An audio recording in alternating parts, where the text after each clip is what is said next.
5 eventi in Liguria, da Ponente a Levante.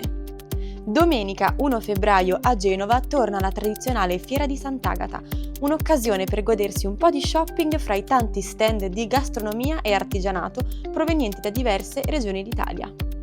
Dall'1 al 3 febbraio torna a San Bartolomeo al Mare la Fiera della Candelora. L'evento sarà caratterizzato da 5 aree tematiche: la fiera, la piazza dei sapori, l'area street food e le zone destinate agli animali e poi artigianato, piante e hobbistica. Una serata di musica, emozioni e riflessioni.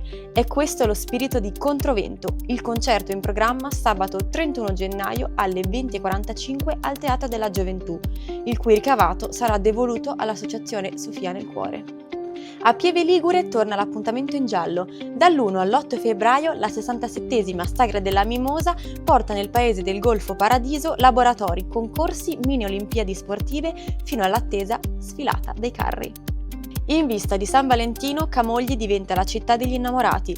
Da sabato 31 gennaio le 20 poesie finaliste del concorso San Valentino Innamorati a Camogli saranno esposte sul molo del Porticciolo e potrete votare la vostra preferita.